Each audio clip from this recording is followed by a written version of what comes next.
So welcome. We're about a minute out, I think. It sounded like a few people were still arriving. Actually, we're, according to somebody else, we're 2 minutes over. Okay, so let's go ahead and call our meeting to order with the Pledge of Allegiance.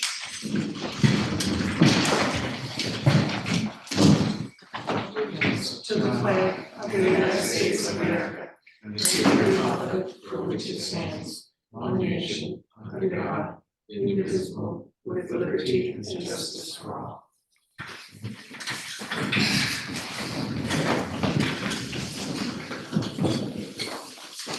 Were there any corrections to the November minutes? Hearing none, is there a motion to approve the November meeting minutes from November 27th? I'll make it. Is there a second? I'll second. Okay. All those in favor? Aye. Aye.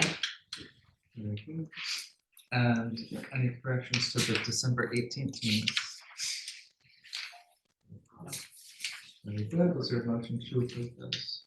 I'll make it. And is there a second? Great. Okay.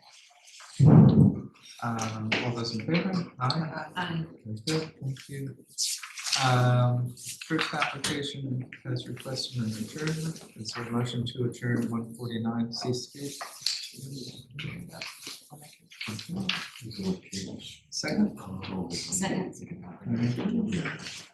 All those in favor? Aye. If everybody could speak up, please. Very good. So our next thing up is Dan's Family Company, 230 Town Line Road. Right here, is here. And we're discussing a particular bit of trim that's apparently necessary. So That's right. if it's- You hit the nail on the head. Ah, okay. I don't even have to say anything. So it's Edgar Papazian for Dan. And Mr. Gann is on liaison. That's right. Yes, it's always true. This esteemed board approved our proposal back in October for amending the house at 230 Town Line from its current state into something more aesthetically pleasing, and we continue to be grateful. Today, we wanted to come back with a minor modification to what you approved that our structural engineer is recommending upon further examination of our plans. We thought in the interest of full transparency to return with this small change for your review and comment.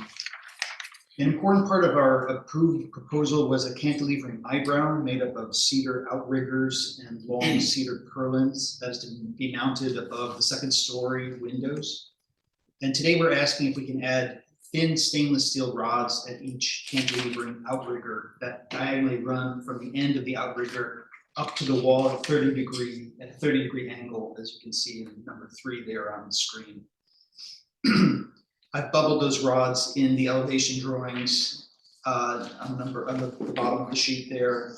And this is meant to stabilize the outriggers against bending moment and shear forces, as well as wind uplift and downlift. And because this is a retrofit, this is the best solution presented to us by our structural engineer. The rods will be painted to match all the material on the project that was approved, the window frames, the rail posts, et cetera, the approved color. And thank you for considering this.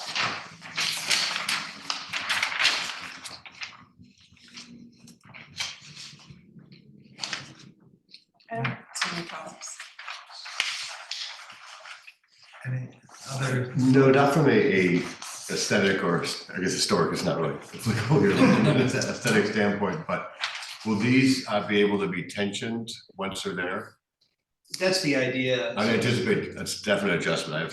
Yeah, I would assume it needs some level of adjustment to maintain that the rigidness of the frame. Yeah. Having lived by the ocean for 50 years, I know that paint is not going to stay on stainless steel. Is there a provision that this will be dealt with? Yeah, I think the owners knows that he's kind of in for a maintenance schedule on this house in terms of all the other painted items. And so I would anticipate frequent repainting of this. Are we able to get that? Sorry. I mean, if that's something you'd like, absolutely, yeah. I don't think that's something that we should necessarily mandate, because the code is clear that people have to maintain their properties and can't let them fall into disrepair, so that would cover. But I'm suggesting that these things are, if stainless steel, they're going to be very, very shiny and very, very reflective. And if the paint's coming off every 2 to 3 years, it's something that, as a approving board, we're going to hear about it, and we will hopefully be aware of it. And there should be an interest by the applicant to maintain what he's proposing. So are you concerned about like the structural integrity of the metal or just the No, shininess? just the shininess and the visual interruption, which this structure has created enough of that already.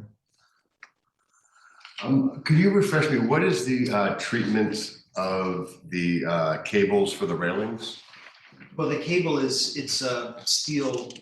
Nothing that's steel. oxidized and. Right.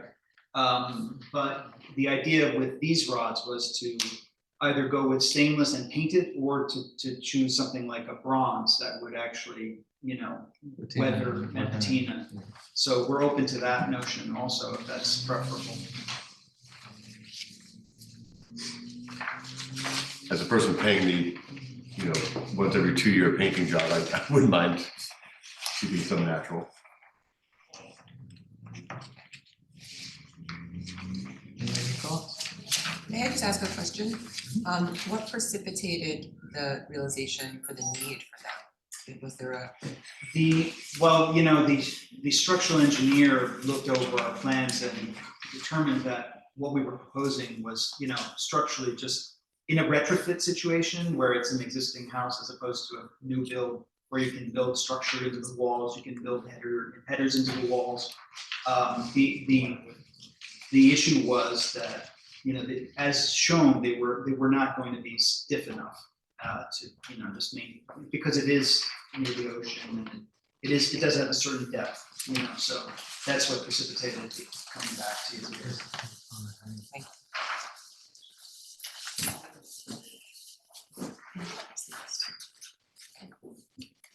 So, based on the wall section, if I'm looking at this correctly, it's hung on a hanger, steel hanger, on the face of the exterior. Is that correct? It doesn't. Right. The hanger is. Are there posts that go in through the wall, or Say that again. I'm sorry. are there are bolts that are holding on to the metal hanger? Is that correct? Correct. That go into the wall. They are not lodged in the outrigger seating. That's correct. The cedar is just hanging there. There's a hanger, a metal hanger with bolts that are attached to the structure, of the wall, and that is set into the siding. So it's not going to be something that's just sort of planted on the surface of the siding. I don't know if that is true. And that's sort of where I'm going with it. Yeah. Mhm. It's inset, so it's hidden.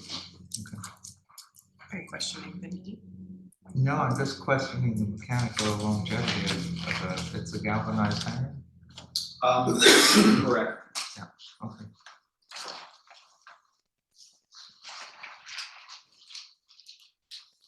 Okay, any other comments, any thought of supporting the bronze as opposed to stainless steel? In the board? Bronze would be better. I think it might last longer and last in appearance, yes. That's fine with us. The owner was absolutely fine with that notion. Is there a way we could write that in on the drawing today? I see why not, if we could just put a clear map annotate or a annotation of plans. John, you okay with that? Okay. And we're sure the bronze will be of the same strength, quality, structural It integrity. is, yes, correct. The structural engineer was fine with that. Okay, yeah, I would support it if it's a, Okay, let's do bronze then. okay. Is there a motion to approve that? Is there any further discussion from the board first? You're all settled with that? Okay, very good. Is there a motion to approve? Very good, a second, Second. very good, all those in favor? Aye. Aye. Opposed? Hearing none, thank you very much. So Tom, are you just gonna write on the document, Yeah, we'll, Shelby Bonds?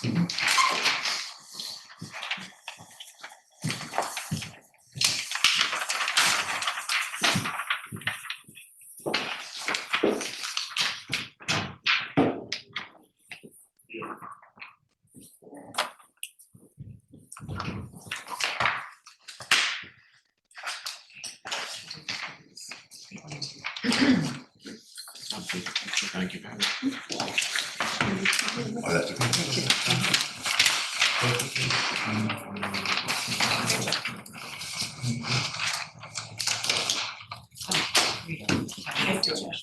I will come back. See the other one.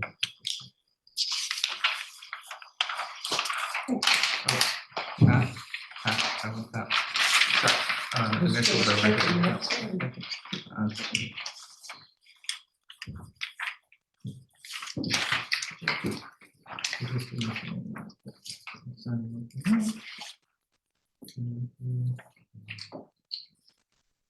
Next item is 491 Parsonage Lane. Yeah. On the side of it. This is. And that. Did you sign? No, No, they haven't gotten it.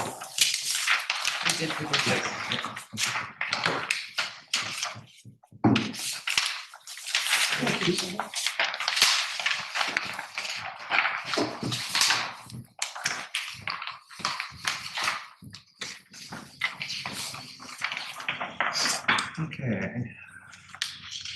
So, the applicant is free to come. I'm here.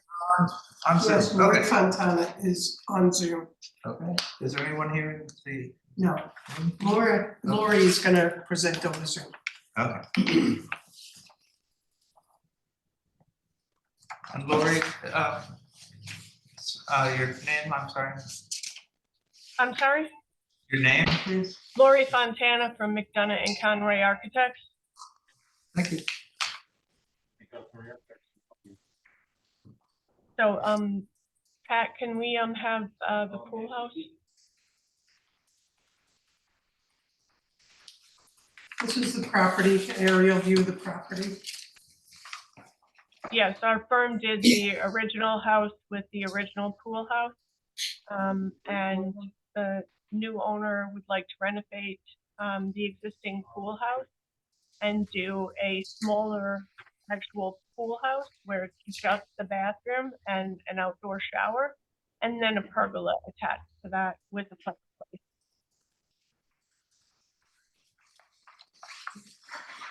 Everything would be left natural and match the existing finishes of the house.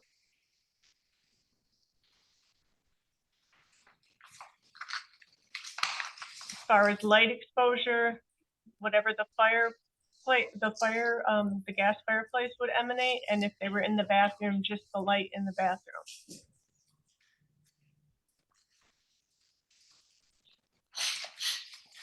Is there any structure down below? It's just all above ground? Yes, it's all above ground. It's all slab on grade. Very good. My only observation was it was a little out of character from the house, but that works for him, that's fine.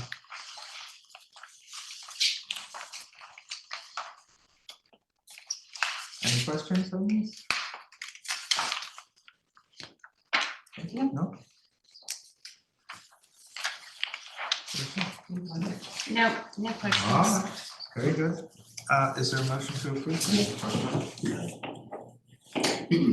I'll make, Motion, okay. So who made the motion? Tony, And who second? we haven't gotten there yet. Second. Okay, thank you. All those in favor? Aye. Thank you very much. Thank you very much. yeah, Thanks, Lori.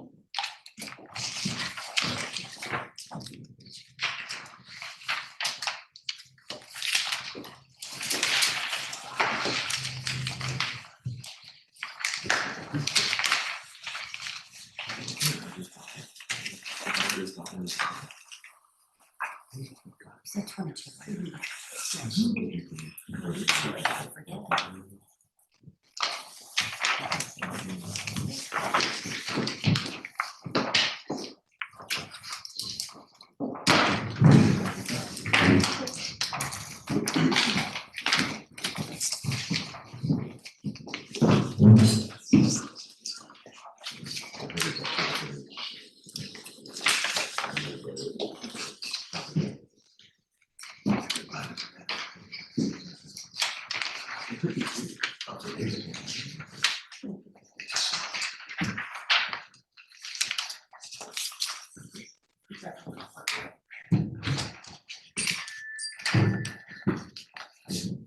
that?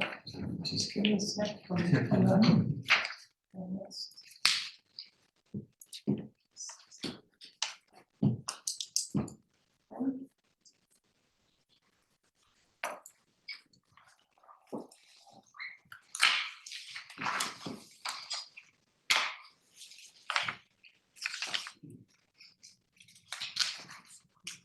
Could you do it to Mary on this, just so that we have an idea of what we're dealing with the neighborhood?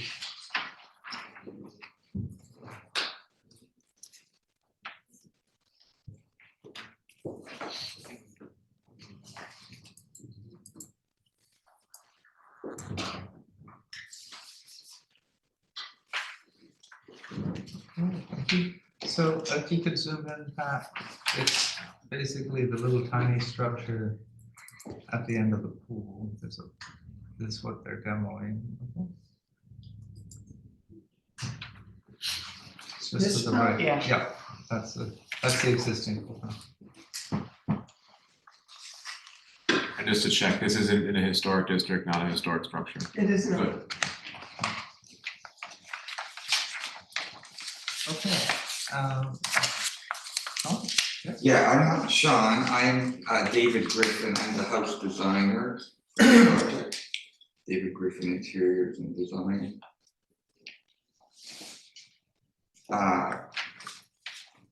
What's proposed is a small pool house to replace the existing pool house, which is at the back of the existing shingle style house. And try to design it so that it ties in a little bit with the existing shingle style home. The main part of the building is cedar shingles on the exterior and on the roof. And then it has a little entry off to the side that you go through that actually tries to introduce a little bit of the contemporary flavor to the fresh kind of flavor to the building. And that ties in with the new pool and the new patio. The new patio, and that little entry has two black boards that would be painted white. The pergola is AZAC constructed but painted out white to give it a contemporary feeling. It's got a little tiny little bar on the exterior. And it has a sunken fire pit off to the side, goes down 2 feet. And that has bluestone and cedar decking. And then the patio finish is a ice bluestone.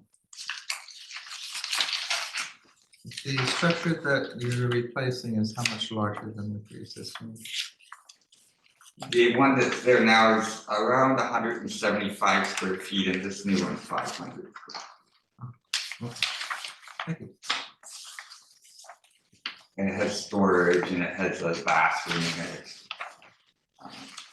And a seating area, cabana area. And then there's an outdoor shower that's clad with cedar. Enclosure.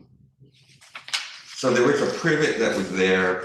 We plan to really put it back, so you really don't see very much of the building. Could we go back to that photograph? Just to get a sense of the privet that you removed is in what direction from the existing? Yeah, so Could you zoom in a little bit?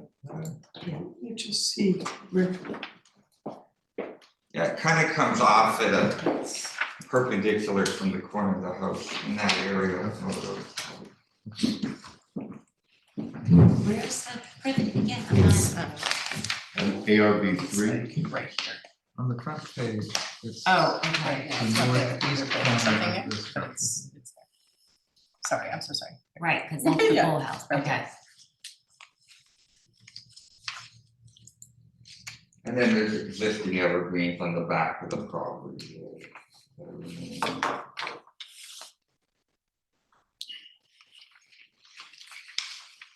Probably because this driveway goes through here. And so you could theoretically see. So it's just on the screen. Looks good to me. And the existing structure has how many windows as compared to what we're looking at? It has like 3 doors on the front, it's a very odd structure, and no windows. So you're adding the series of Yeah, glass facing the pool, is that correct? yeah, There'll be 4 panels? Yeah. On the front plus the door. yeah.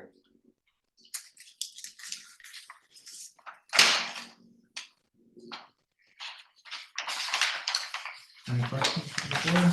Do you have any photographs of what it looks like right now? The pool house?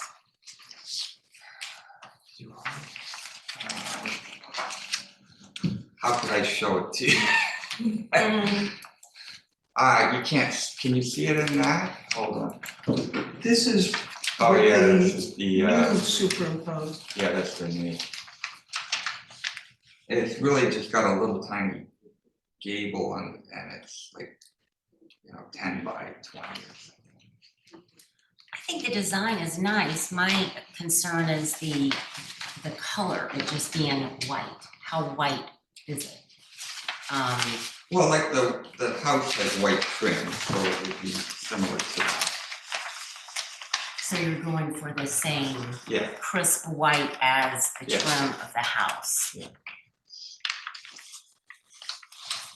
And this back part is shingled and not painted? Okay. Yeah. What's the? the whole, that main structure is all shingle. It's just the little entry piece that's the white piece.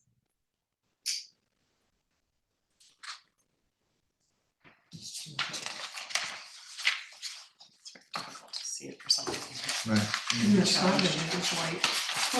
So if you go to the elevation, with the finishes, it's this piece and where you enter through the door. I see, What page are you on? I see. So this, No, This part is it's, white. It's ARB 2. ARB2. Okay. Thank you. Helpful for everybody to be on the same page. Ah, equivalent of where this is. That's I mean, I basic clad. might be with you, on that, just, maybe it should just be natural.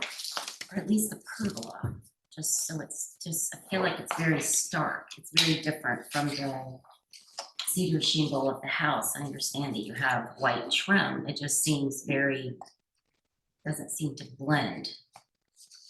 Well, actually the pool furniture is all white, so it's actually trying to slide into the whole.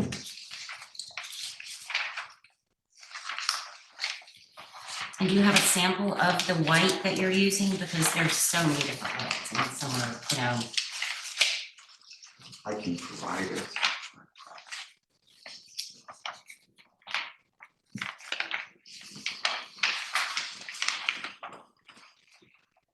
I'd like to see a sample of the color. On the left side elevation, what are the dimensions of that very narrow window? Just curious. Well, inside it all opens up like a cathedral ceiling, and that just lets light in and airiness to the space inside. Right, but what are the dimensions of it? Like 12 inches by 30. 30. Yeah.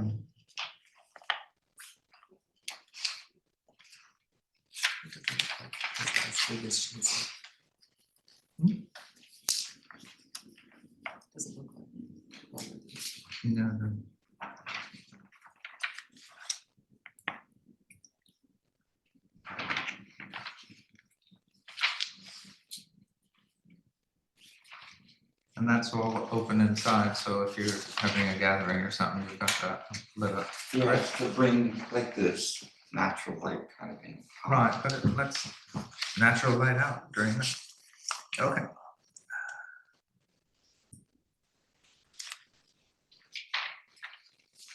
All right, so, do you want to place this on the committee of two, review the color, or do you want to revisit it? I understand what you're saying. I agree with that as well. What is the? I mean, I agree aesthetically, I would think the white wouldn't be the best choice, but I'm not sure that I think that it's, you know. I don't know, I don't think you're gonna see it. Well, it does sort of go to separate what could be perceived as sort of the original or the main part of it. And the sort of white clouds almost an addition, and then subservient to the sort of more basic structure. So the only part, so just for clarity, that will have the white chipboard is that smaller, kind of the 1/4. No, but the pergola, And the pergola also.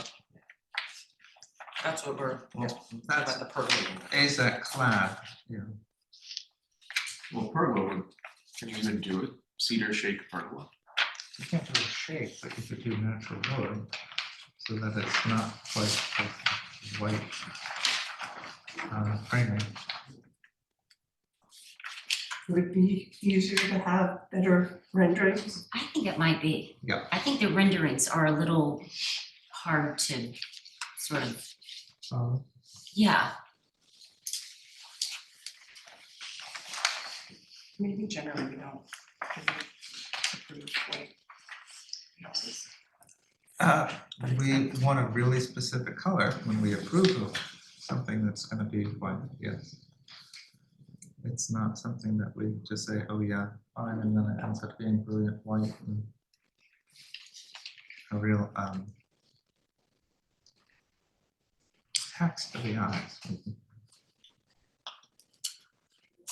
So I think if you can work on the renderings and bring us a sample, and we can move from there, but I'm not sure that that's all we're gonna ask you for as we get further into it. Well, just for the applicant's clarity, so the applicant knows what to bring back. So our concerns, let's enumerate them. They're the white, stop me if I'm wrong, the white shiplap on the quarter of the building, the whiteness of the pergola, and clarity as to what degree or tint of white Yes. that we're looking at. And maybe given that you had mentioned the continuity of the white is with the furnishings of the pool house, and I noticed the pergola seems to be in the renderings somewhat inhabited. Maybe if you could provide some of the furniture samples or Sure, I have photos, yeah. so then we'll know that, you know, once it's To get inhabited, it's not such a to get stark very contrast. clean aesthetic to Yeah. the, you know, to the property, fresh. But I personally think that adding something like that, that's subservient to a main structure in a different color it's a riff on what was done historically, done in an aesthetic way, but doesn't offend me. And do you want pictures of the existing? Yeah. And Tom, do you think night renderings are necessary with that With the cathedral window? With the what? With that long window, do you think a night rendering is valuable or not necessary? I'm personally more concerned about the 4 big panels across, but Yeah. depends on the plantings too, and I haven't done a site visit yet. Well, it looks like we did see the aerial, and from the aerial, at least the one that was shown, it looks very well hedged around the backyard. Right.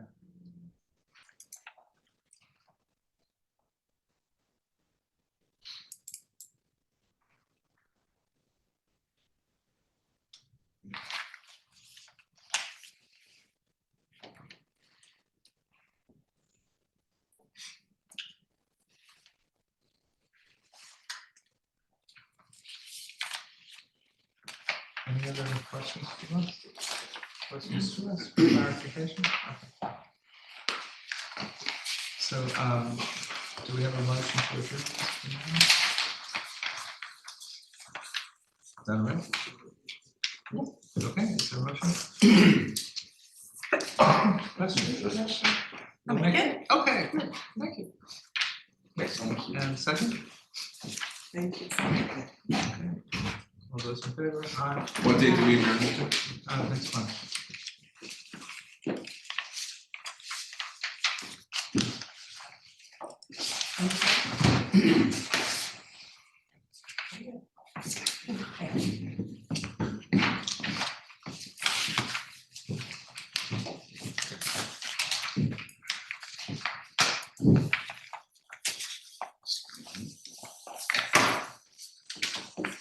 Very good. Next up is 7 Fairfield Pond Lane. Chris? Good afternoon. Oh, sorry. Give me 1 second, I forgot to hand out. John, are you speaking to the applicant? Right here for the applicant of the project architect. The project architect and team is here as well. Just gonna give some preparatory comments. Comments about the landscape. Sorry.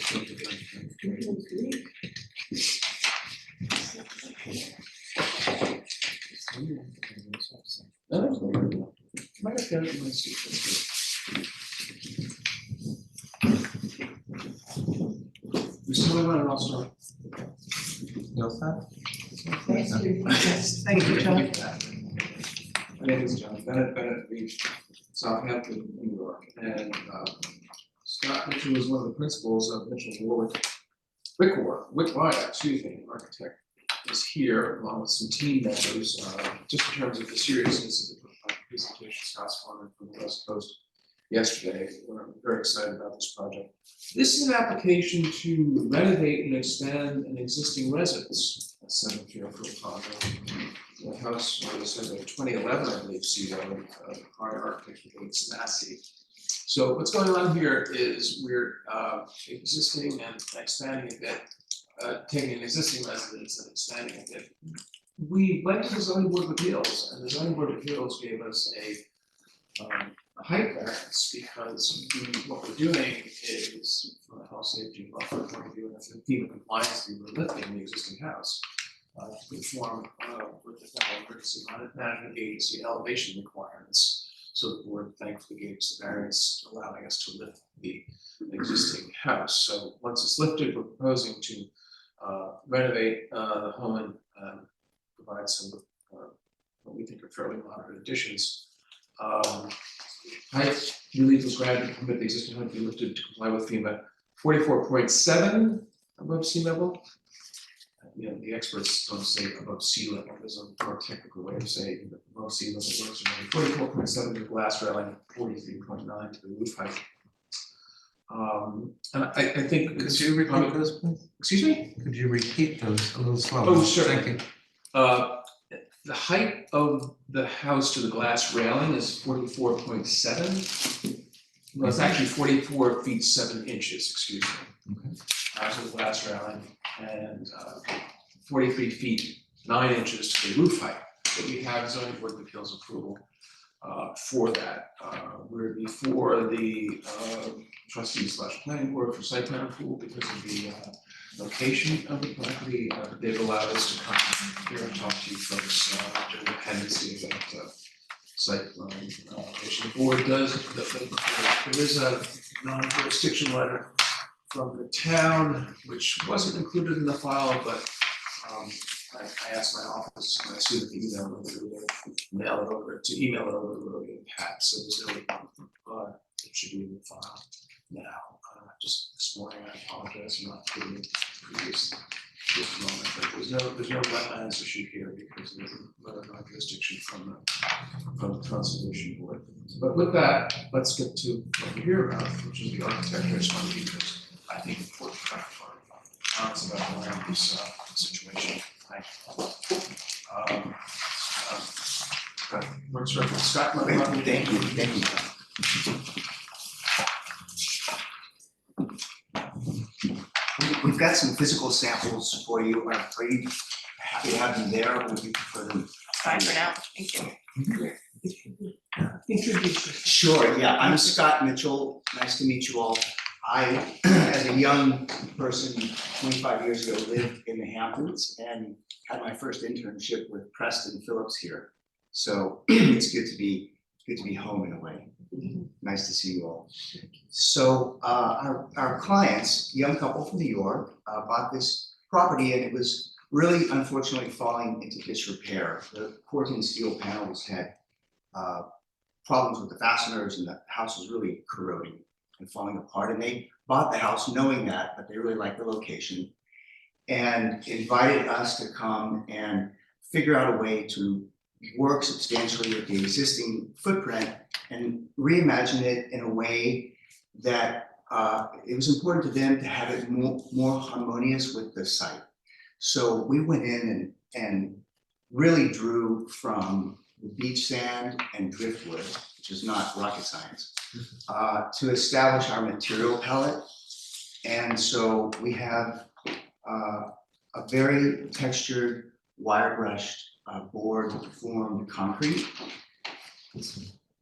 And yeah, and glass fiber reinforced siding, which will be maintenance free. And we worked to really match the color of the beach sand for the siding, and the concrete and the paving material really kind of speak to driftwood. So the idea is that the architecture, along with Charlie Martyr's landscapes, really kind of feel organic together. So let's go through the package. What page would you like me to be on? You know, let's just click through it. Some of these we can just kind of fly through. I don't think they're, yeah. Actually, this is a different, this isn't the. Yeah, I think that might be, what is that? That must be the building permit, I guess. It's stamped. This is what I like. That's the building permit, if I may, but just to show that essentially what's happening here, although there's a very large retrofit, we are lifting the existing structure, which is the core of the zoning board of appeals approval. So that may be what you're seeing. Do we have? Yeah, that looks crap. Just looking for 20-page PDF. Yeah, that's part of it, right? Okay. Okay, so this is the proposed renovation of the existing house. After we're done, this is what it will look like. Next slide. There's the site. So you can see it's back at the end of Pond Lane off of Daniels Lane, right on the beach. It's a driveway that accesses 3 properties on the beach there. Okay.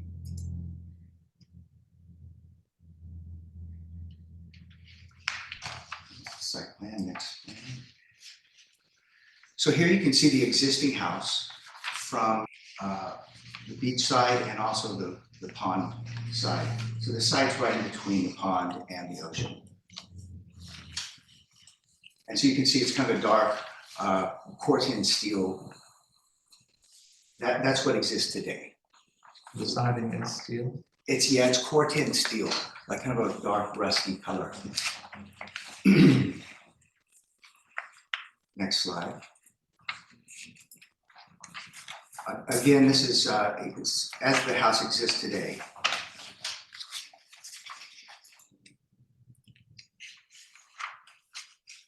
Next slide. Okay, and so Charlie Martyr's here, and he wants to chat just for a moment about his concept of the landscaping. So Charlie, I'll Great, thanks, give you the floor. Charlie Martyr, thank you. Good morning, everybody. Good morning. It's a warm environment, it's nice for a change for me anyway. So anyway, taking Scott's cue, basically, we didn't just take the color of the sand and the color of the sea. We actually swept it through the property in beach sand and wetland plant material. So in other words, right now there's a core 10, an existing a core 10 wall. It's called a bulkhead almost. It goes off to the west of the property, which is part of the original design. And what I'm proposing is building a dune and a grade remediation over that and revegetate it with going from oceanfront plantings to wetland type plantings. So there's a transition, there's a movement from ocean to wetlands. And so we, no offense, Scott, but we kind of ignored the house. Yeah. And swept everything through it to get the feeling of the house on the sea and on the pond.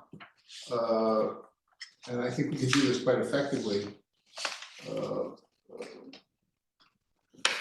So that's really what we're up to. Native plants, wherever possible. We've used some non-natives, Japanese black pines and Juniper chinensis tortuosa instead of Virginiana, because we have varmints, four-legged varmints, basically deer. And so we have to kind of be cognizant of that too, which makes it difficult to create an exact habitat that would have been there if the house weren't there. But we have stand-ins and substitutes that could effectively fulfill that need. And then when we actually do it, we'll really shape that western dune. We get the feeling of dune. We've kept the turf to a minimum and beach grass and those types of things. There's a complete plant list lists all those plants.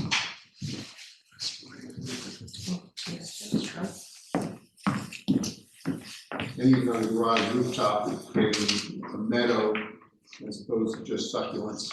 They're more of undulation and picking up the distant views and from the outside, picking up the meadow into the top of the roof. So it's, again, integrated as much as possible. It's a fairly large scale structure, but yeah, I think we can effectively integrate it and be quite natural.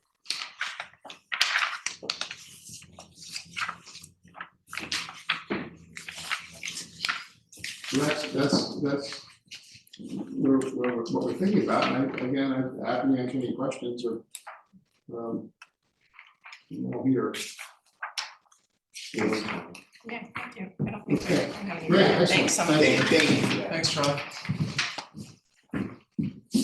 So moving right along, we can we've got some glazing studies and some other things that might be relevant. Yeah, that's okay. So in the top image is the existing, and the bottom image is a computer rendering of the new proposed.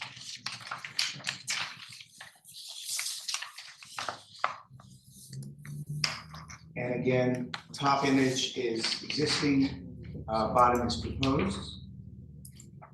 And these are the nocturnal lighting studies that show the proposed. There is a 20 to 25% reduction in glazing from existing to the new proposed. Even though the building is bigger.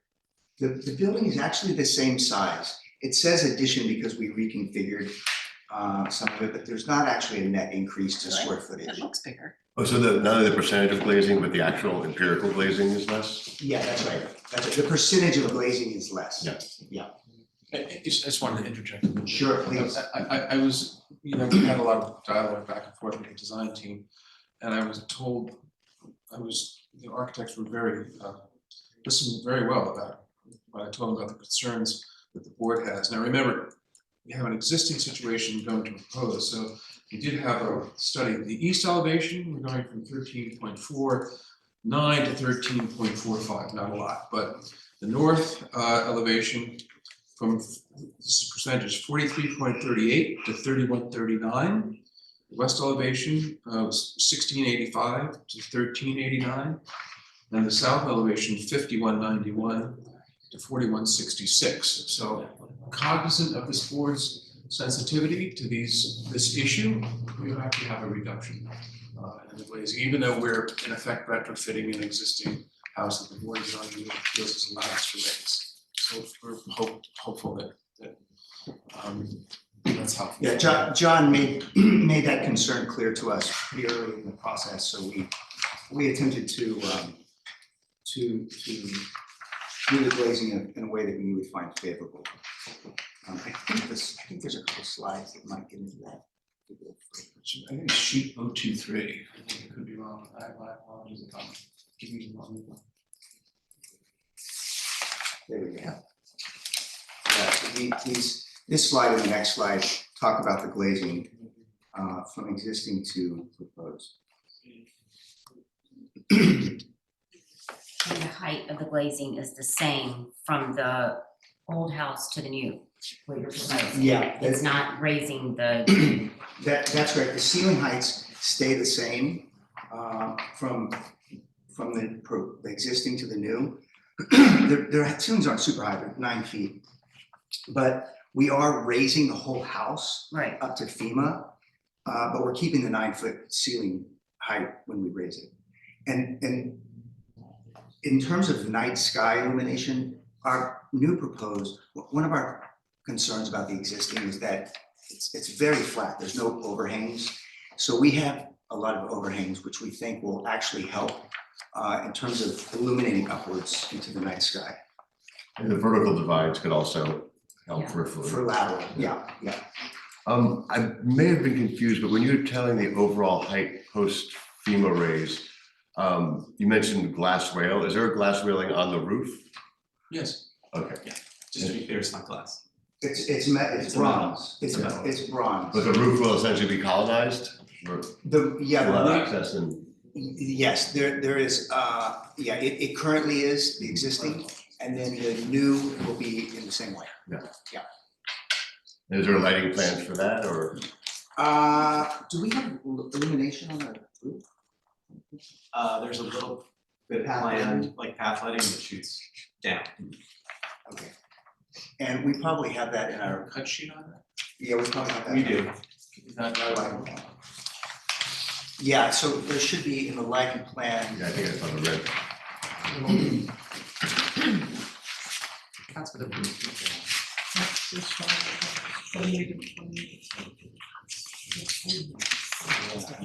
yeah. Yeah, it's really like- So sheets. 21. So sheet 21 has the rooftop illumination. Yeah. So a portion of the roof is populated with usable program and the rest is not.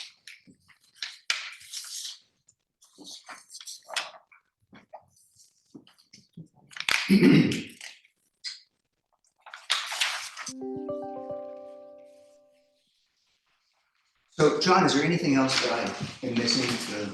Well, I think it would be interesting to see what the board's reaction is right now, unless I'm being too quick about things. I like the architecture. Oh, thank you. I do too. It's grand is the first thing that I think of.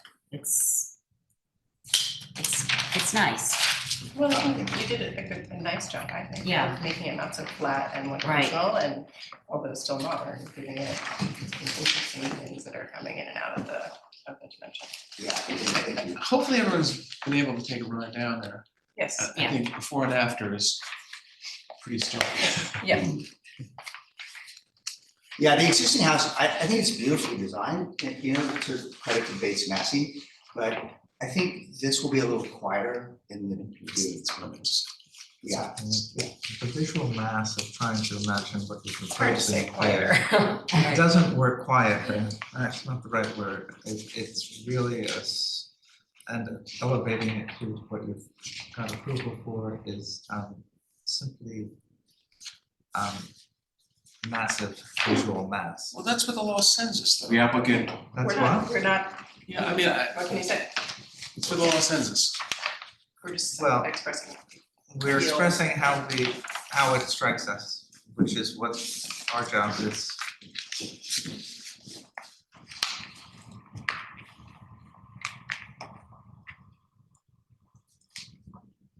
So if you could go over the materials. Sure. You want me to bring them up where you can see them a little better? I wouldn't mind seeing them.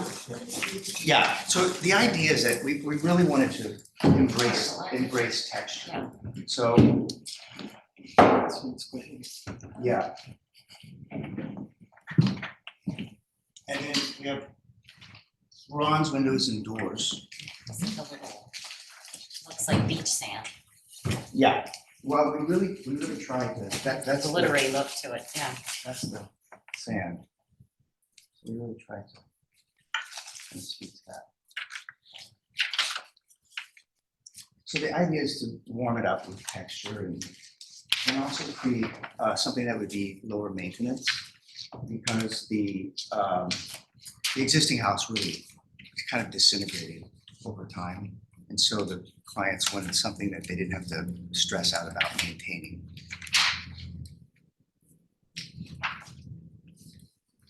Part of the home is, what lives in here? That's what I was gonna ask. That's, well. Inside. No, inside is, it's a wire brushed white oak inside. You know, like what happens in these rooms inside? The floor So, plan, I just didn't match up. so that's an open staircase, that's actually exterior space. And it's either this material or this material. Okay, so it's just a staircase. That's right. There's straight behind that, there's a mechanical room.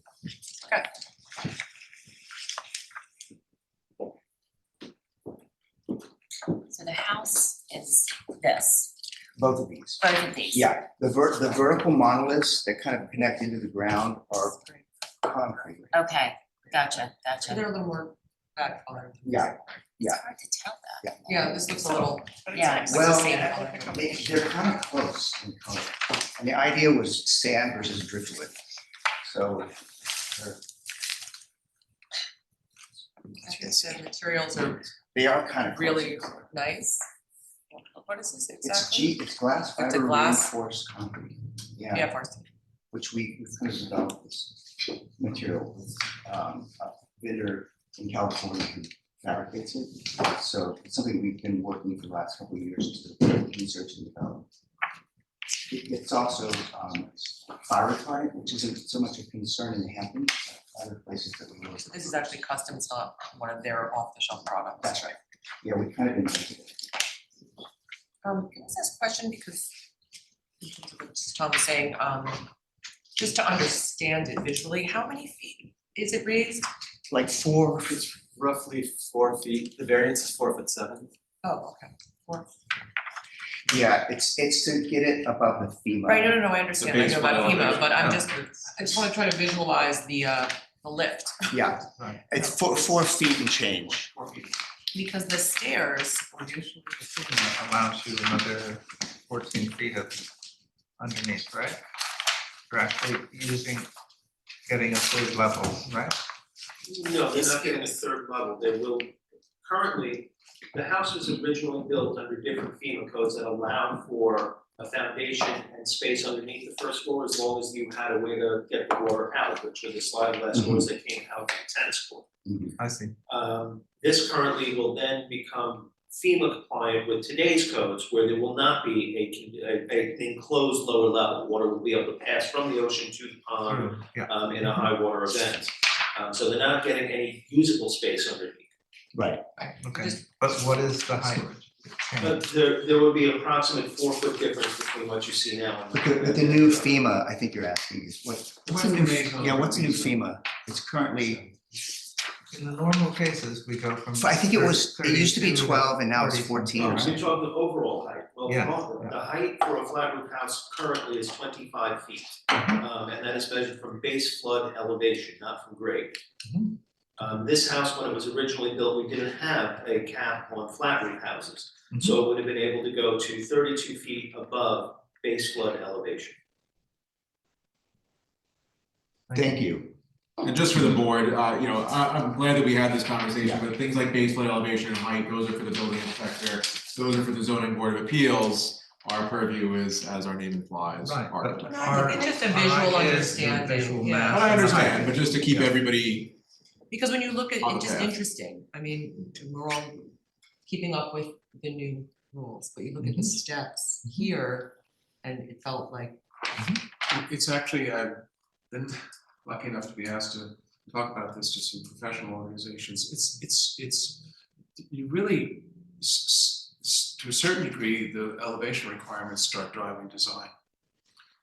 And there's really, if you're going to do the right thing and maintain the community rating, you have to encourage people to make homes comply with the current and changing base flood elevation requirements. A lot of people would prefer a lower house, but these are not aggressive ceiling heights. And essentially, remember again, we're doing from a public point of view the good thing, which is to taking this house and making it comply with the Federal Emergency Management Agency regulations, which is an important health. No, I think that's the The right same thing, point. and we all agree. I think it just, Yeah. my colleagues have been out, I think we're just trying to understand how it affects the visual mass of the house and the lighting and It's everything, gonna be right? 4.5 feet higher. And this is aberration from a lot of people who come, having done these FEMA raises, think it's a special place in heaven for them. And they can build a glass tower because they were forced to raise it. No, but Again, this berming and all the vertical and horizontal breaks work really well to Yeah, not make it so monolithic. And again, I have, we do a lot of this, we try to, of course, we can't anticipate exactly what your comments are, based on our history and experience before the board, we try to be sensitive to the sensitive points for the board, which is why I think the team did very well in terms of being aware, even though we were retrofitting an existing house that had a large infrared glazing, bringing it down. Yeah. May I ask what material the ceiling these caps are here? Bronze.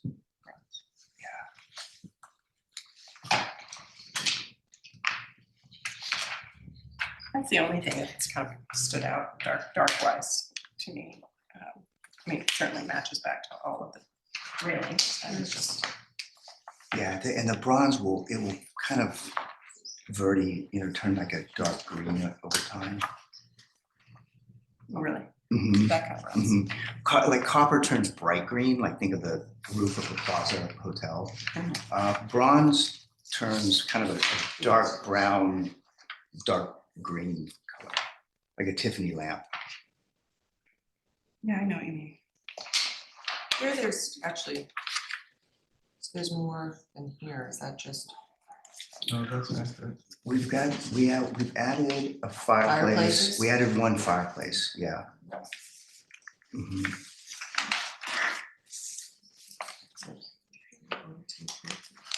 I think one might be a mechanical. I think the one on the far west side is a mechanical flue, And these are the- and those are fireplaces. I was just asking the difference between where you have, so, what's that, red, saying there's two fireplaces. There's a lot of this is vertical. mechanical, but this is.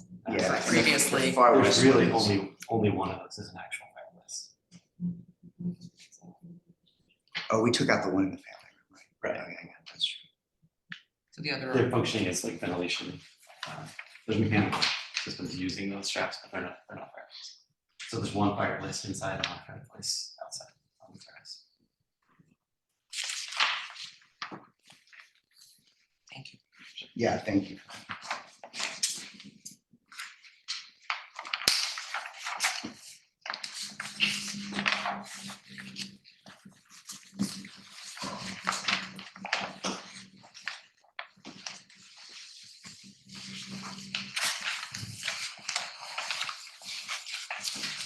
Just so I'm clear, the two samples that you have there are this and this? Yes, that's right. Okay. And these are the two main materials for the entire house, or are there other materials being used also? That's Not here. That's it as far as all walls. Okay, What we don't have is like the deck boards up on the roof. okay, all But right, those would be, you'd only see those if you're walking on. okay.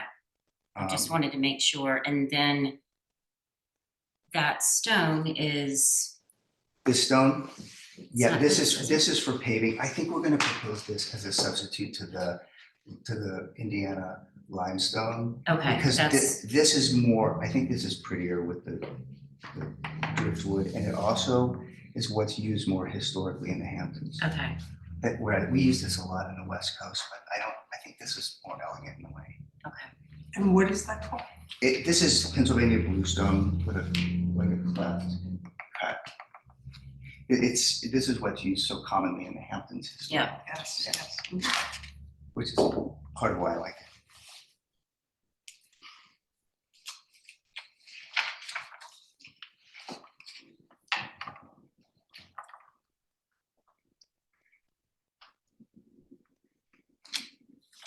Any other questions from the board?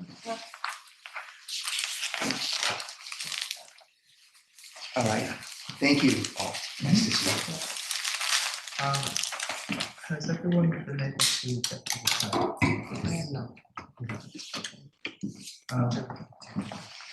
Can you speak up? Yeah, I'm asking you how many people have not been able to get to the site, I have not. so that you have a clear. Yeah. You have been? Yep. Okay.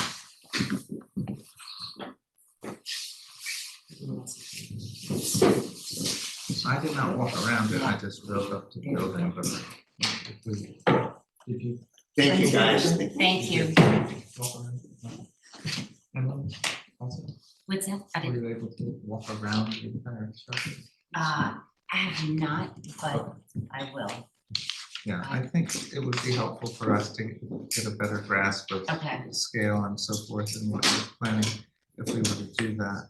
Tony, you also walked around this structure? I've been, not recently, I've been around there, yeah. I actually didn't walk into the front yard. Oh, you did? Okay. All right, I think it would be prudent and helpful for us to understand the design that you're working with, as well as to understand the mass that's there presently.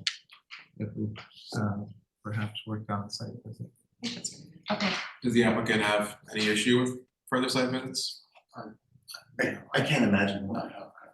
I think you make an application for the building permit, it's Yeah, a you give- license for the give board to, permission if I may. for us to I visit. think that's a lot, I should respond to John, I think that's sort of in effect a license to visit the property, so. Understood, so long as applicant is fine with it. And we usually inform them that when we come in. Okay, So you want to inform them? we usually do, yeah. Someone's living there, I don't know whether anyone's living there. If you're down there in the area, feel free to. Is anyone living there currently? The clients use it in the summer, but if you go, be careful, because some of the exterior, those heavy corked steel panels, one fell off. So you can just be careful. Their insurance won't touch anything. You're Yeah, gonna have 7 insurance claims. Oh my God. Yeah, but I don't think, there's no need to.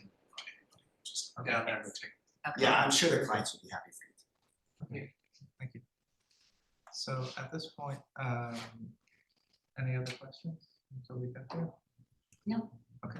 Not All right right, now. very Do we good. have- So You we'll, wanna Thank you. adjourn? Applicant, do you have Take more time. anything that you would like to know that the board Like to- needs? Yeah. Anything? Well, yeah, if there's any questions, so we could be prepared for things, I didn't hear, I think I was listening for a time, back and forth, I didn't hear any open questions, but if you have any, let us know, so. I guess the closest thing I have to a concern would be the south elevation sort of staircase tower area. Okay. That just, those areas are often the left on sometimes between Memorial Day and Labor Day. And that, that's sort of a large. Sometimes the night renderings of the staircases aren't quite as accurate because they're sort of have to be functional lighting. So let's see how we can allay any concerns. I Why don't we- have the night rendering on, can that help you? Yes, please, thank you. Thank you for that. So we're talking about at night when it's illuminated? Yeah. Gotcha. Will there be any sort of statement light, given that sort of double elevation there, or rendering seems to be more recessed lighting? Yeah, it should just be path lighting. We're really only focused on lighting where you're stepping for safety. We're not trying to accent light anything as a feature. Yeah. So it should just be all down on the steps and that's it. Do you want any conditions? How can we give you assurances that that's indeed going to be the case? How would you like us to provide that for you, which we're more than happy to do? I think, A note or something on no, I think your professional standing would be enough. the. Okay, all right. We consider that a representation of the board. Yeah. But if you It want. would be having a sensitivity to be consistent with the other sensitivities you've made in the renovation, so. Do you want some sort of note that's Well, described? the truth is, so what you're kind of aspiring to is the same thing we're aspiring to. So Yeah. if we do what we're supposed to do with our lighting designer, the instructions are just very low level path lighting. Yeah. And just keep it safe, but don't, as little lighting as possible. Yeah. And we also have a dark sky requirement. No lighting, so yeah. And the overhangs of the. Yeah. But unless there's anything else that we can come back to, that's fine. We'll await your site visit. Thank you. Thanks, guys. I wish we put this on for a certain next date. Maybe next month. Next month? What's the date? It's the third, I think it's, third month, Monday. February 25th. Oh, I'm sorry, February 26th. And I may attend by Zoom if that's okay, but if you need me back here, I'm happy to come, but just let me know. Thank you so much. Thank you. Thank you all. All right, thanks a lot, guys. Thanks very much. Thank you. Thank you. Will you do motion? Yes. Is there a motion to adjourn? I'll make it. Second? Second.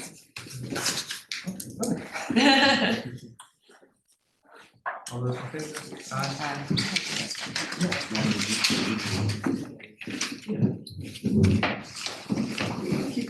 I am. Is that okay?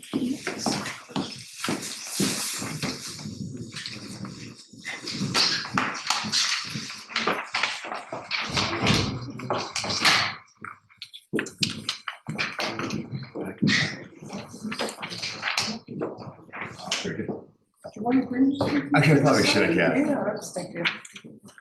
See you in my car next summer, you know?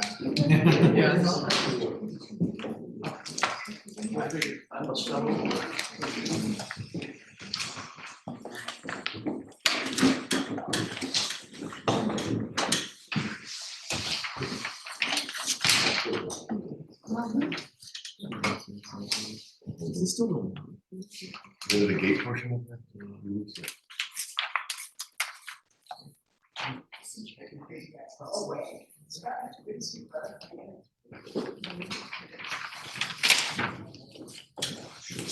It's such a demo of this.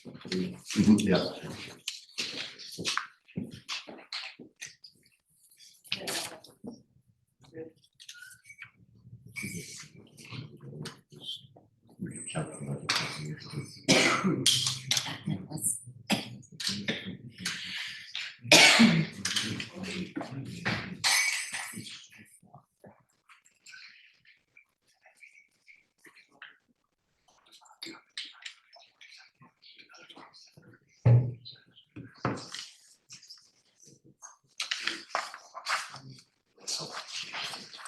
Do we have someone here?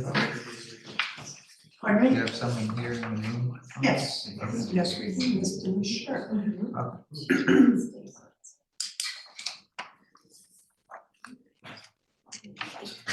Denise? Yes. Too I'm much? gonna try to wait for me.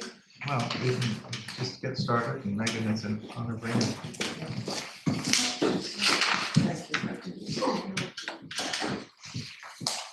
Good afternoon, members of the board and council. My name is Denise Shern. I'm with the Ahrb Group, and I'm here today on behalf of the applicant, 219 Main LLC.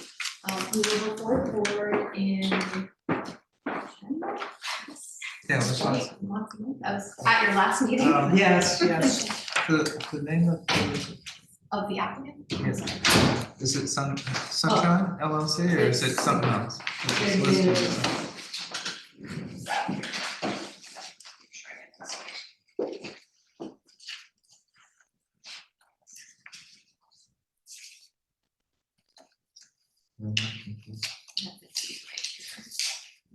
It is Sag Main Sunshine LLC. You're exactly right. Right here.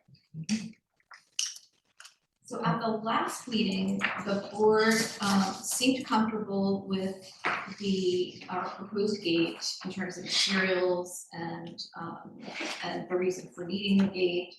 The question was whether we could move the gate further back from the street, and we were able to do that. So on your new plans, your new survey, you should see that the gate has been relocated 39.7 feet further into the property, so further away from Sagaponic Main, for a distance of 249.3 feet total. We did have to widen the turnaround just a little bit, based on the engineer's recommendations, so we did that as well. But other than that, that's really the only change from our last visit to the Ahrb. Thank you. I have the survey up and it shows that the gate is now quite a bit further back. Can you zoom in on that? I sure will. Thank you. And then the design was signed off on? Yes, but I'll put it up if you would like. I can put it up if you would like. It's I have it up there. Oh, thank you. Yes, that's it. That's the one. We took some pictures of the same gate in the same area, and it looks really nice. Yeah, it's a great gate. Retrofit. Is this clad over steel or is this I'm sorry, say that again? clad over steel? Just for That I don't know. Oh, that's- yes. if you can go into the small print, that'll all be listed there. Vertical grain. It says vertical green western red cedar And that says steel columns. and yes, stainless steel columns. And that SQ tube steel welded to column. Okay, so I think it's just the columns that have steel in them. The rest is wood. Okay. Seems to be a lot of weight on those little planks, but that's all right. It seems to be a stainless steel gate frame, like exoskeleton on the entire thing. Right, yeah. I'm still saying that's a lot of lumber for that. Okay. Very good. Is there a motion to approve this as modified? Okay, is there a second? Second.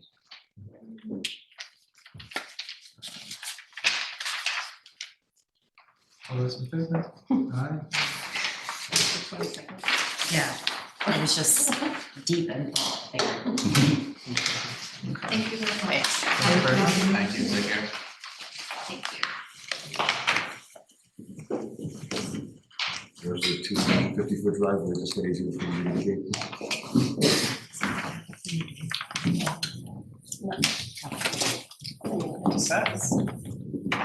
Oh, I'm gonna take that. No, I didn't mean that. That's sorry, I understand.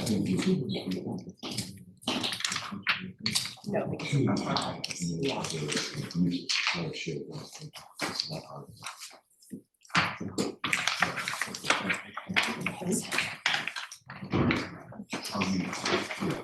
Hey. Good job here.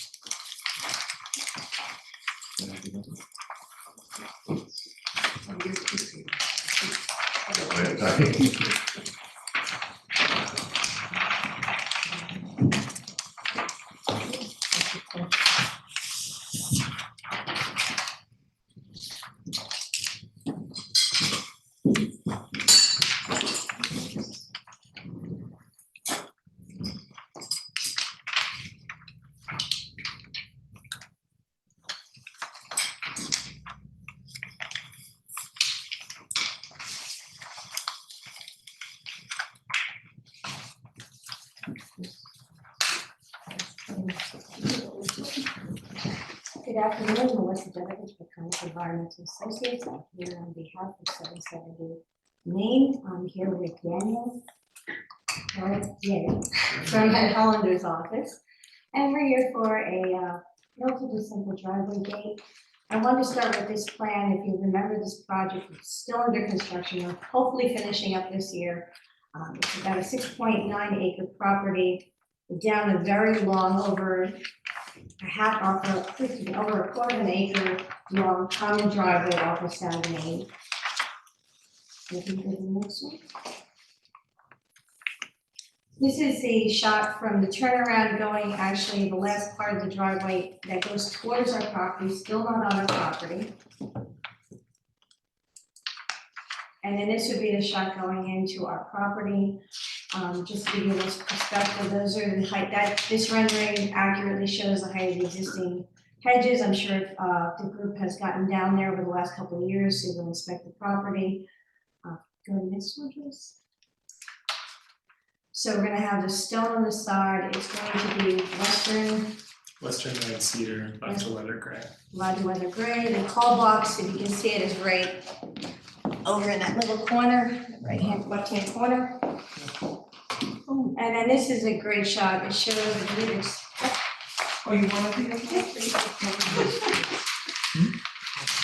No, it's okay.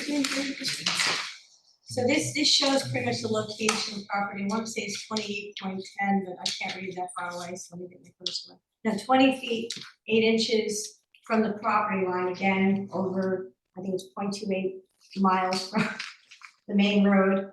The gate is 16 feet wide.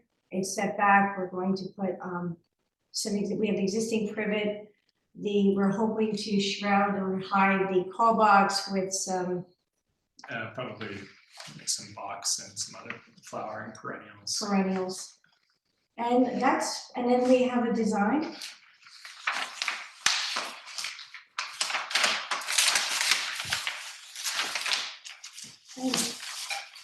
So we're here if the board has any questions. It's nice, I mean, it's so far back and so hidden. You have battery backup and storm, all of that. It'll open automatically during a Yes. hurricane and power outages and all that stuff. Yeah. Okay. Necessary things. You know, I happened to come over the pond last week, and every single light bulb was on in that house. And it really looked like a huge hotel from Salisbury. I've never seen it illuminated since it was started. And that was the only night that I ever saw it lit up. Never had the lights on again since then. But it was a wide, eye-opening experience as to, we had been so concerned about the light emission onto Birch Lane, and we missed what that was gonna look like. Oh, yeah. Actually, I would disagree, because frankly, right now in there, they're using lighting, like the painters are using different lighting than the actual installed lighting. So that's construction lighting right now, it's going on. Okay. They don't even have it, I believe they're working on sheetrock and everything. Last time we came in there, it's still an open construction site. They might have been doing sheetrock that night or something, but I haven't seen that. It was staggering. But let's keep if Anyway. the application in front of us is for Right. the driveway gate, let's keep it with the driveway gate. So the gate, I don't have any issues with the gate, but I do want the motion to resound with the fact that it is on the private road and it is set with backup public view, because we do have a standing policy with gates on Sag Main Street with the historic district, which this is ordering into. Are there any questions about that? Okay. So we can just read into the record, Village Code 245-49, A7D2B, concealment from public view is one of the factors that we can look into in granting or denying driveway gates. We find here, the driveway gate is almost 2,000 feet away from the public right of way, and we find that relevant.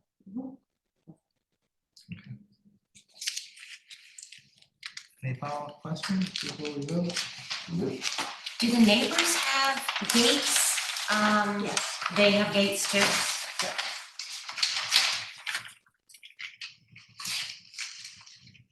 Okay. Okay. Thank you very much. Sir, motion? I'll make it. Second? All those in favor?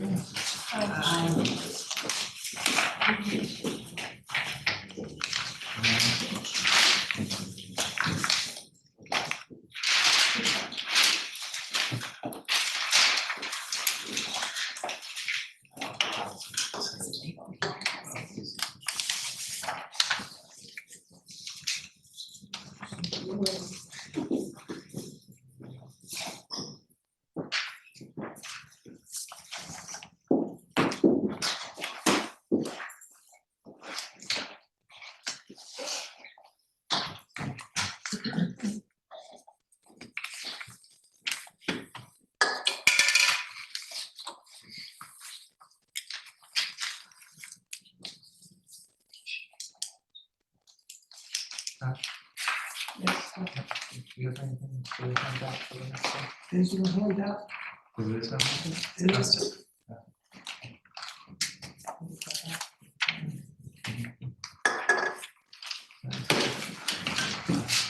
This is just a discussion item for the sake of getting the board's support for the ZBA application.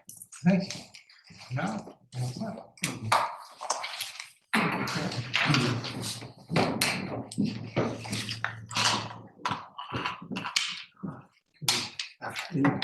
Board members, Bob Ferrero from Santa Barbara, and was here in July. And met with the board just for a bit of discovery period to get reaction in terms of the proposal, which is in addition to the existing farmhouse. The property has 5 accessory structures, and the application for the zoning board, when I left the meeting in July, it was just to get a sense of if you found it. Not the zoning board, right? Not the zoning board, the Ahrb board, I'm sorry. That's If I could approach the screen. Sure. Yeah, so the addition, we've done this in a manner which is consistent with the Secretary of Interior's. This is the historic farmhouse. So we create the break in between the 2 structures and clearly showed that this is distinct, and that's a recommendation, not to confuse the proposed with the existing. Having said that, I've borrowed a lot of the DNA of the current home and injected that into the farmhouse. Look and feel of this is smaller in stature, but the groundwater on this property, it's about 4 to 5 feet below grade, which makes it questionable about a full basement. But this is for a family, it's 2 adults and they have 5 grown children. So there are bedrooms within the existing house, but this is a 3-bedroom addition. So we don't know if we could develop basement space. Rumors that it could have put more down below. But the nature of the application before the zoning board is to utilize existing structures which contribute to excessive GFA. So my request, the zoning board has a series of standards where if you can reduce your request, that's a good thing in terms of showing, has the applicant made an effort to sort of downgrade the scope? And we had preempted that in making reductions to 2 existing structures on the property. And it's difficult to see them from street side, but they all contribute, even though one is mentioned on the register as the historic barn. We don't know which one, but all the barns have had renovation work done to them. This is a barn which is further to the east at the moment. We'd like to repurpose that as a pool cabana. This is a barn which is one of the 2 that's being reduced. It's currently serving as a garage. We'd like to keep that as a garage. There's more in the back. There's an agricultural housing structure which we would render completely useless as living space. It had been used as an illegal rental for quite some time. And as per Mr. Wisma, we've made that wide open. It can't be used as living quarters. I don't know, Pat, if there's more to scroll to. I'm just trying to look on Google Earth to see the actual, the original, like pictures of the home as it exists now. Do you have pictures of that? In the Ahrb application, yes, in the cover sheet, I had a photograph maybe on one of the elevations, there's side by side. I don't have the original, discussion. Okay, sure. I had a brief movie file. I don't know if that's something. Yes. You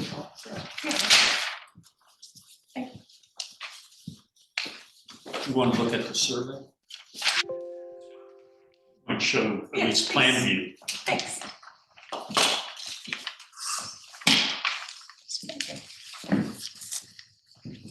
There you go.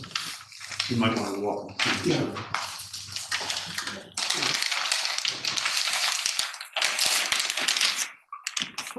That's also shown. I just didn't know that was.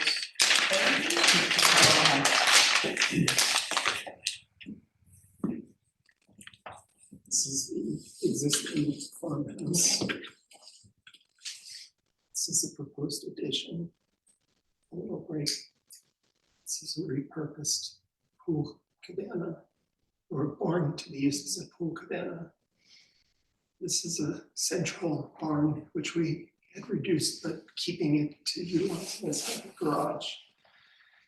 This is the easternmost barn, which was renovated with a new roof and it's used as a recreation building. And this is the agricultural housing structure. So the sum total of these buildings have exceeded the GFA for the property. However, we're looking to build the 3-bedroom addition. And our application with the zoning board, they asked if we could please get some thoughts from this board to see if you're pleased with the direction of the design. So far, it looks lovely. I'm just trying to get a better sense of what's there now and the difference So it will be. maybe I can help Wayne Bruin, or Shay Marcinsick and Bruin on behalf of the applicants. And what's before you, the survey and Val's plot plan is sort of shown on there. But so originally this was part of a larger farm historically. In fact, in 1972, this property was subdivided from the property to the east. That sort of gives it its odd shape. The zoning board needed a setback variance for various structures, including the barn in the back, which was approximately 3 feet off the property line.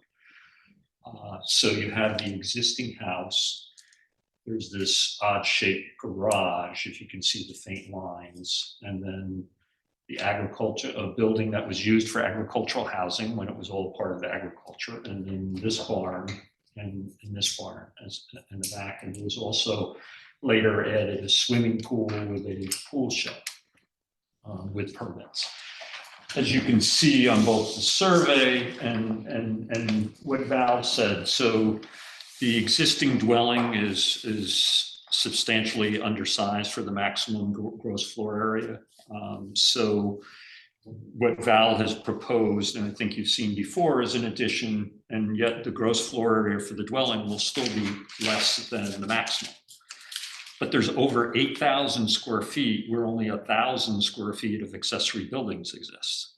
So our overall gross floor area is, our exceedance is due to these accessory buildings. Right, some of those were built in my lifetime, at least one of them. Because our property is next door. Yeah. So the question for us going to the zoning board, and we met with John, and the addition could all comply if there was no other accessory building on the property. However, What are you gonna do with all that extra space? I mean, you might as well.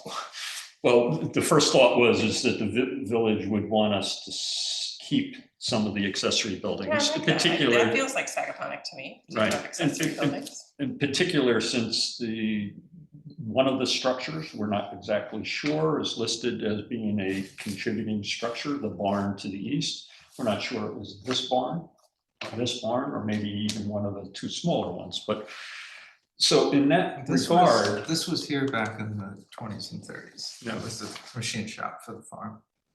so our approach to the zoning board was not to walk in and just say, hey, we're gonna do our addition and just add more gross floor area. It was to go in and try to mitigate it, as Val said, and reduce some. So it came down to, the first approach was, we're gonna, due to the addition, we're gonna relocate and do a new pool, we got rid of the pool shed, but we're gonna try to repurpose this barn. And the dwelling to the east is approximately in this location. We're gonna relocate this and just move it up here. Mentioned agricultural housing, no housing is allowed, so that's just gonna be all renovated to be an existing accessory building. The garage, however, as was mentioned, the shop, seemed to be and Val can speak architecturally to that building, but that made the most sense to try to only, keep a portion of that and keep it as a garage. Then it came back to this building, which was some sort of agricultural storage building originally, but in 1990, Peter Smith, the owner at that time, applied to the town, and I think we put in the record copies of the permits, but basically renovated the entire thing. It was an entirely new roof with skylights, as you can see. Right. So one of the things we did, you can see in the blue, is we're trying to help mitigate the total gross floor area by reducing structures. And the areas in blue were the portions which we would do that, and the buildings would remain and still in the character of the existing buildings, including the doors that are on this building and so on and so forth. So the zoning board heard our case, and they recognized that this board has some say over the historic aspects of this and didn't want us to go through a process with them, only to come to you and find that you had some other suggestions for what should be saved or not saved on the property. So they thought it would be wise if we could get your input early on, and then we could go back to them and either present something different if you had some other suggestions for us as to what to do with the accessory buildings. So I hope I didn't That's great. take No, too much time. no. Can we look at the actual drawings again, the plans here?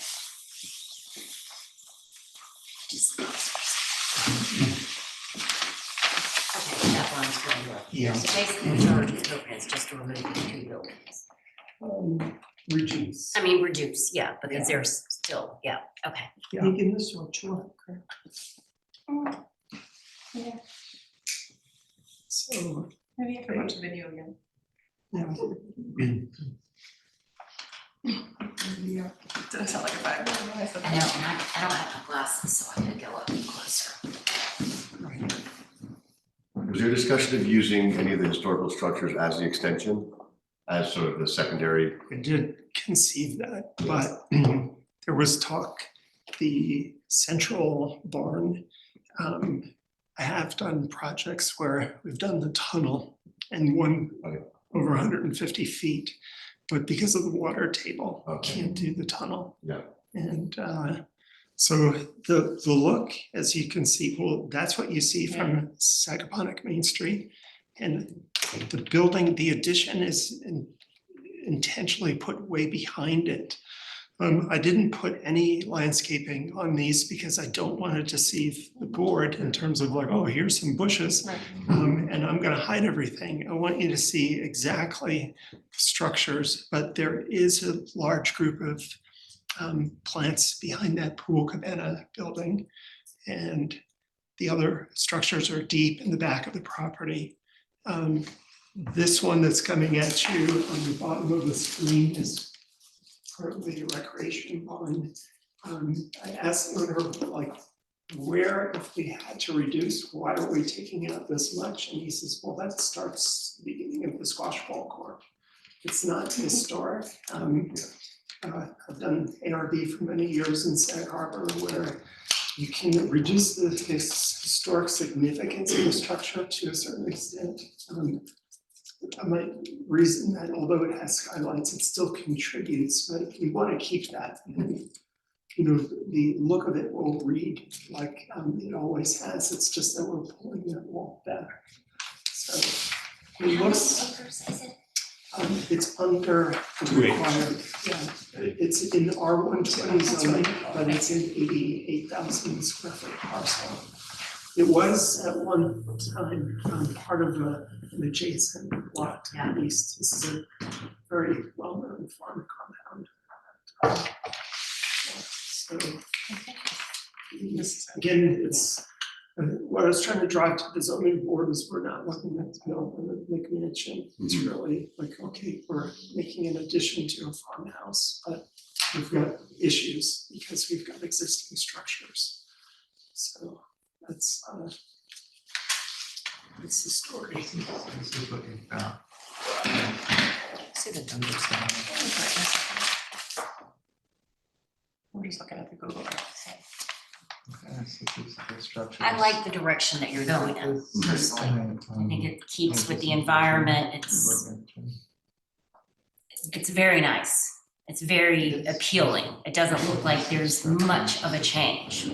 No, that was the intent with, I point this way to the north. I worked on the farm compound for the Demkowski family. And we were able to keep the potato barn, which turned into a horse stable.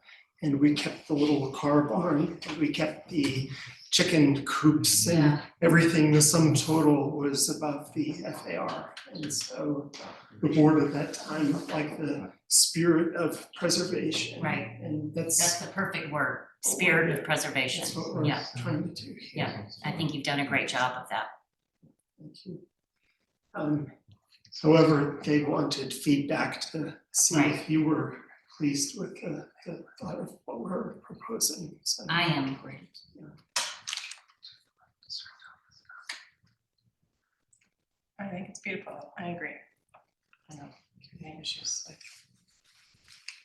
what you may come to the board with in the future. Thank you. I think it's great stewardship. Makes it once again, gives another shot for it to be preserved for another 50 years before someone else comes up with a big idea. Yeah, well, it is, because they're landmarked, they're untouchable to some degree. And I think it takes a unique homeowner to consider. In this neighborhood, this may not hold appeal to the average. Yeah. There was a case, I had to remove a pickling shed, and was able to get that square footage back. With could you demo the illegal rental place, I guess the old Ag housing. Well, that's a good point, because if we had to say one of these buildings goes on the chopping block, like that would maybe be the first, because it's been an issue with the building department. It's been advertised as an illegal rental for years, and people have, done this without permission. So, but as I said to the zoning board, every structure contributes. And I still say before your board in this day and age, 2024, every house you approve contributes to the character of the village, which is the importance of what you're doing. So all this to say, we don't want to take that building down, but if we were, asked by the zoning board, and I believe that was the intent to come to you to say, look, you guys don't need to take away square footage. Talk to the Ahrb board, so. Well, what would you do with it if you had that extra square foot? With the grown adult children, there are 5, so they're all couples, they would use that as an office type No, I structure. mean, if you demolished that, were you intending to demolish that? They would just be under, maybe closer to the approved FAR. They would need less relief from the ZBA. But the uniqueness of the presentation with the ZBA is there's not many of these that exist, like a farm compound. Right.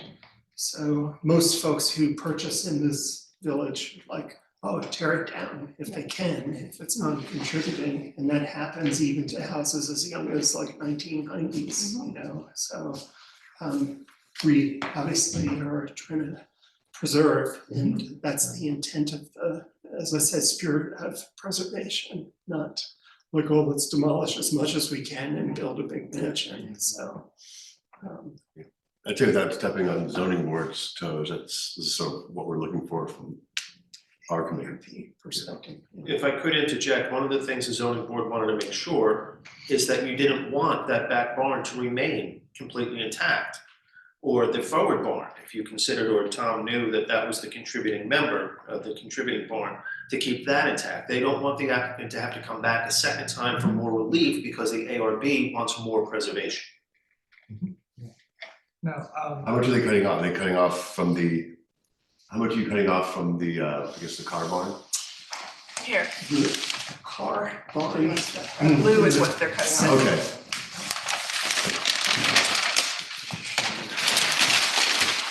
So the yellow and blue together is the existing building. Okay. The blue argues with me is also skylights, because that was not a historical style. Permanent details out here. Yeah. Right, yeah. No, I understand. I mean, to me, the back barn is so far buried on the property. You don't see it from the street, it's not, it doesn't have any architectural interest other than being a big old honking barn. So I wouldn't say don't remove it historically, personally. The right house. This thing, yeah, the big thing with the skylights. Right. So the ZBA applications, the numbers that you presented to the ZBA are including those blue areas being removed, correct? Correct. And you received the variance for keeping this still closer than the lot line? That's one of our requests. Setbacks, yeah. Yeah, it's actually 3 feet here and it's gonna be 6 feet here. Okay. It's one of our requests Yeah. to repurpose. Yeah.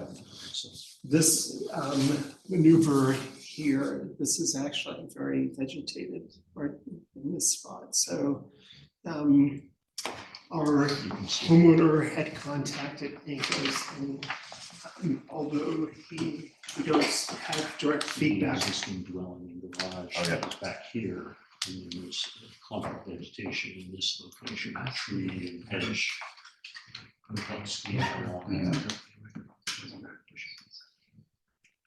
So none of the buildings which are having partial demolition are contributing or historic, correct?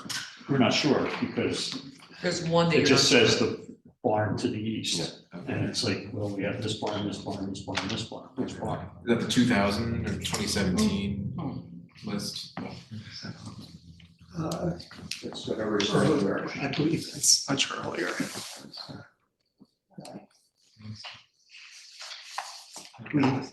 These were these were plans actually for this. Well, in any event, we'll have to come back before us for the demo, so. Beautiful. Residents. Just says contributing historic barn. At the very bottom, okay, contributing historic ones. So that could be any of them, really.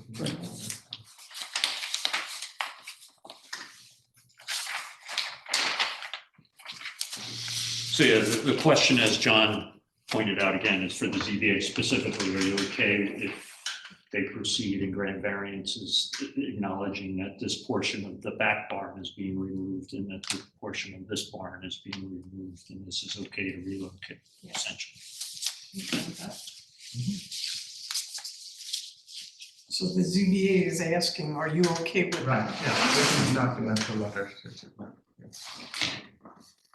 Any concerns? I have to lop 6 feet off the back of my barn. It still looks like a barn. Keep on that 6 feet every day, but it's just. I think it's, I don't have any questions, I think it looks great. Okay. Oh, I'm good. Okay. I've had long COVID, so sorry. yeah, almost 18 months of yeah. Oh, geez. So that's why my voice is shot. Yeah. I'm sorry to hear that. Yeah. Well, thank you. It gets better. Okay. So you're looking for a letter of The recommendation? chairman of the zoning board yeah, asked if, which I didn't know that protocol existed because in Sag Harbor Village where I serve, our zoning and Ahrb board are not allowed to communicate. Because you could, like, does one put the cart before the horse and go to the Ahrb and go, yeah, they said great, and then you go to the zoning and use that as leverage. Yeah. Where It's encouragement, it's not like. yeah, but the lawyers can colorfully say like, hey, they said it looked really good, please, take our CPA request. However, the chairman of your zoning board actually said Main Street and said, oh, we like our boards to speak with one another to some degree where. I said, okay. But that was the intent of coming today, is if they would have something, a reaction, and I don't know if it's writing or if he verbally conveyed, they might be watching this meeting, there was talk about that as well. We prefer that. I see nothing precluding us from doing a letter. I do think that generally the code says the AHRB should act only by resolution. That being said, it also says that we can kind of promulgate our own procedures. So what I could do is draft a letter based on what I've heard today, circulate it to you all to be ratified, unless you would feel more comfortable, Tom, with doing a formal resolution at the next public hearing. I see no pitfalls in either. Yeah. Could you also have a resolution authorizing a letter be sent by the chair? That's fine. If you're willing to wait to the next public hearing, and we could all do that Well, resolution. I think the zoning board was posted. The next zoning board meeting is gonna be the second Friday of the month. So before our next meeting. Yeah. Okay, so we could just walk on a resolution now, if you so feel comfortable. Yeah. Authorizing myself as counsel to write a letter to be reviewed and approved by the board and signed by the chairman. Does that work for applicant? Perfect. I feel comfortable with that. Okay, great, very good.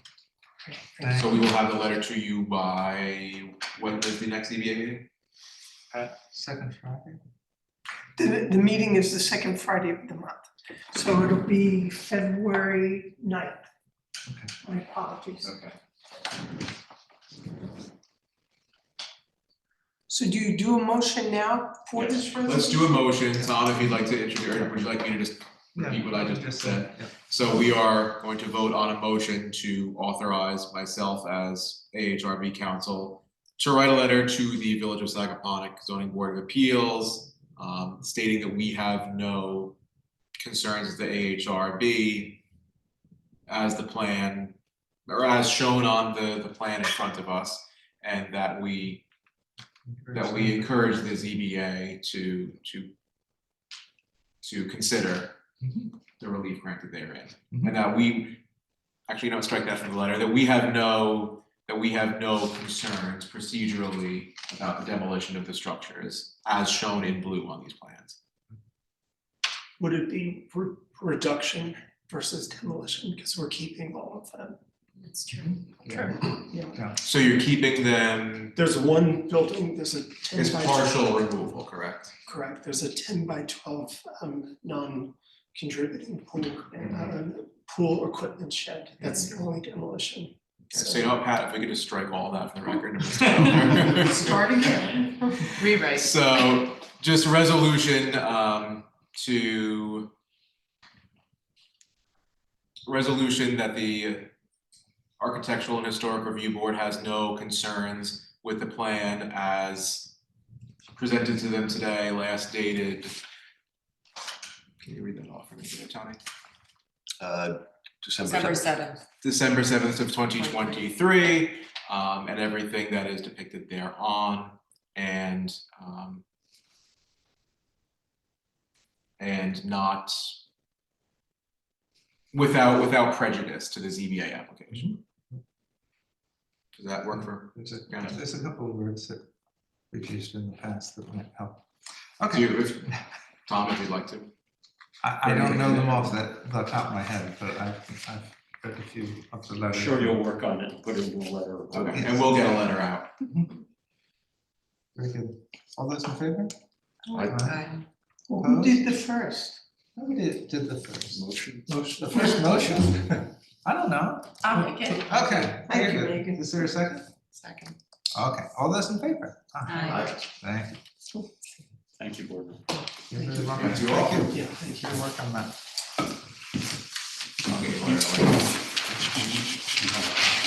Do you mind if I hang on to that? Pat? Is there a set that John can have? Where's it in Dropbox? Is it in the Dropbox? I'll send him what Val has given me. Okay. If you need it. Now where to find it? All right, thank you all. February. Committee of two What did you person. say earlier? Megan. Because I'm skeptic, you're Yeah. You got it though, you got it. Volunteer for I'll tell February. her, I'll tell you. I'll do it. She'll appreciate it. Tony? Bye. Anything else to think about? That, Your committee of two, Tony, pardon me? Tony Woods. Oh, he's gonna be. Woods Tony. is going to be- My apologies, That's okay. and then adjourn the meeting? Was there anything else to? No. No? Okay. Motion to adjourn? I'll make it. Okay, thank you. And second? Second. All those in favor? Aye. Okay, we got 5 on that. Good. Oh, Before you scatter to the winds. yeah. I had the first one up with Tom earlier. Wait, should I stop the recording? Yes. No, I still have Catherine online, should she stay on? Who's Catherine? Catherine's here, they're watching. Sure. If she wishes, Is sure. everybody else out?